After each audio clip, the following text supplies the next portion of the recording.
ফিরিয়ে দিতে হবে। বিল তো পাস হয়ে গেছে, এখন যদি ভারত সরকার ফিরিয়ে না দেয় আপনারা কি পদক্ষেপ নেবেন? মোদির কাটবো, দরকার হলে ওকে যাবো, দরকার হলে ওকে যাবো।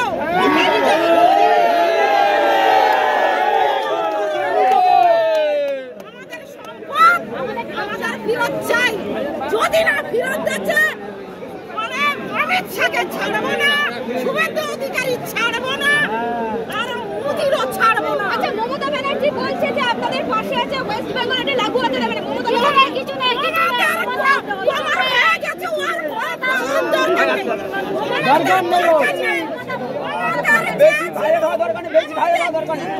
টাকাও বলবো, ছেড়ে দাও, ছেড়ে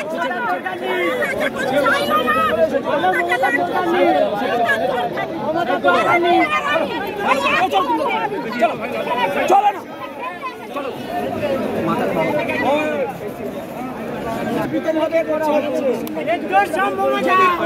মুসলমান সে হয় কখনো সেই কাজ করতে পারবে না। আমরা হচ্ছে মুসলমান, আমাদের নবী সাল্লাল্লাহু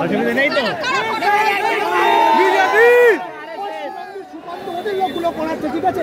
আজকে বারাসাতের মতন জায়গায় যখন এই মুসলিম গাড়িগুলো যাচ্ছে, ওই গাড়ি থেকে পতাকা লাগিয়ে দিচ্ছে। একজন প্রকৃত হিন্দু এই কাজ করতে পারে না। সেই বারাসাতের প্রকৃত হিন্দু আছে, তারা কিন্তু তারা বলছে এগুলো করা উচিত না, ঠিক আছে। তারপরেও এই RSS এর এই শুভেন্দুর লোক এরা এই কাজগুলো করছে দাঙ্গা লাগানোর জন্য।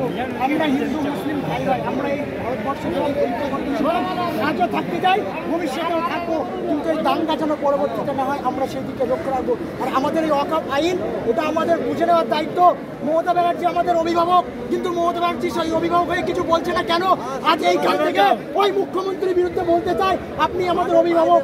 সারা রাজ্যের মুখ্যমন্ত্রীরা তারা সুপ্রিম কোর্টে কেস করছে, কিন্তু আমরা ওয়াকফের বিরুদ্ধে আমাদের যে আইন আমরা মানছি না, সেই জন্য মমতা বন্দ্যোপাধ্যায়ের বিরুদ্ধে কিন্তু আমরা এখনো কিছু সাড়া পাইনি। শুধু বলছে আমরা মুসলিমদের পাশে আছি। আমাদের এই করুণ এই সময়ে যদি না পাশে থাকতে পারে, তাহলে আমরা কিসের পাশে, আমাদের কিসের পাশে? আমাদের অভিভাবক তো, আমরা ওনার মুখের দিকে চেয়ে আছি, বা তার থেকে আমরা কিন্তু এখনো পর্যন্ত কোনো রিপ্লাই পাইনি। তার আগে এই পরিস্থিতি সৃষ্টি হচ্ছে, বৈঠক করবে, বাট এখন এটা অনেক দূরে, কিন্তু আমাদের লড়াইটি সামনে চলে আসছে। প্রত্যেকদিন সেই সুপ্রিম কোর্টে যেখানে আমাদের যতগুলো ধর্মগুলো আছে সারা ভারতবর্ষে, ঠিক আছে, সবাই থাকবে। হ্যাঁ, আমাদের ভাইজানরা থাকবে। এবার আমাদের যে ভাইজানরা ডাক দিচ্ছে, ফুলফুরা থেকে যে ডাক দিচ্ছে, আমরা সবার সাথে। আচ্ছা, আপনাদের মাঝে কি রাজনৈতিক বিভাজন সৃষ্টি করছে রাজনৈতিক দলগুলো?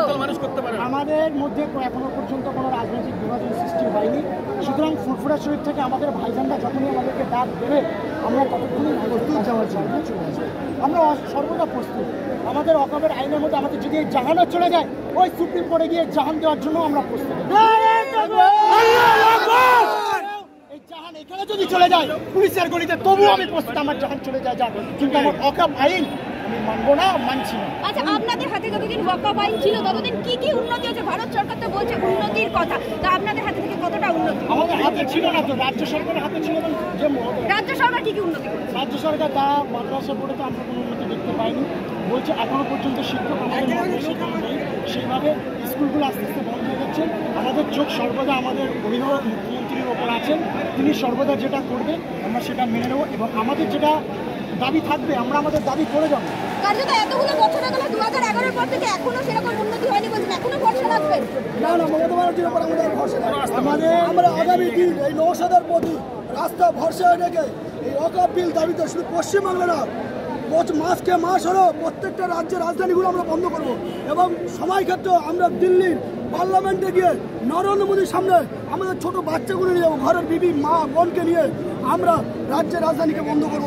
এই ওয়াকফ বিল বাতিল করতে, ওয়াকফ বিল বাতিল মুসলমানদের বাপদাদের সম্পত্তি, এ কোনো দলিত না, কোনো আদিবাসী না, কোনো হিন্দু সমাজ না। আমাদের মুসলমানদের যারা আসবে তাদের জন্য এই সম্পত্তিটা, অর্থাৎ হাজার হাজার দিকে না লক্ষ লক্ষ বিঘে সম্পত্তিকে এই বাংলার বুকে, এই ভারতবর্ষের বুকে। এই মমতা ব্যানার্জির কথা চলবে না। মমতা ব্যানার্জি 29টা এমপি কে কোথায় ভোট দিয়েছে এটা আমরা খোলসা জানতে চাই। আচ্ছা, মমতা ব্যানার্জি আসার পর আপনাদের শিক্ষাটা, স্কুলের বৃদ্ধি, কেউ কিছু কি হয়েছে সেক্ষেত্রে? কর্মসংস্থান, শিক্ষা, অন্য বাসস্থান হারিয়েছে, বেশি করে সংখ্যালঘু, দলিত, মতো আদিবাসী, মুসলমান এই মমতা ব্যানার্জি রাজত্ব করে, এবং আনিস খান থেকে শুরু করে, আবু সিদ্দিক শুরু করে, প্রসূন মণ্ডল শুরু করে বিনা কারণে তাদেরকে প্রতিবাদের জন্য হত্যা করা হয়েছে, এবং গিয়ে চাকরি দিতে ব্যর্থতায় মুখ্যমন্ত্রীর সঙ্গে মমতার গড়াপ চলছে। আমরা এটাই জানতে চাইছি বাংলার সরকারকে ধিক্কার নিন্দা জানাতে চাইছি। নওশাদ সিদ্দিকী যে পথে হাঁটবে সেই পথে বাংলার দলিত মতো আদিবাসী মুসলমান হাঁটবে, এটা বিশ্বাস করছি। আপনাদের তো প্রত্যেকটা অনুষ্ঠানে দেখা যায় মুখ্যমন্ত্রী মমতা বন্দ্যোপাধ্যায় এসে আপনাদের শুভেচ্ছা জানাচ্ছে, কিন্তু এই যে আপনাদের উন্নতির ক্ষেত্রে সেক্ষেত্রে মুখ্যমন্ত্রীর ভূমিকা কিন্তু নাটক করছে বাংলা। আপনারা দেখেছেন, নাটক দেখেছেন, বাচ্চারা নাটক করা। মমতা ব্যানার্জি ঠিক সংখ্যালঘুদের নিয়ে, মুসলমানদের নিয়ে টুপি পরিয়ে নাটক করছে। ইমাম মহাজ্জনদেরকে তাদের ভাতা চালু করেছে, পারমেন্ট করুক, চাকরি দুক, তাহলে বলবো তুমি রাজ্য সরকার, না হলে তুমি রাজ্য দুর্নীতি করতে এসেছো। এই সরকারকে আমরা 2026 সালে ছুড়ে ফেলে দেবো।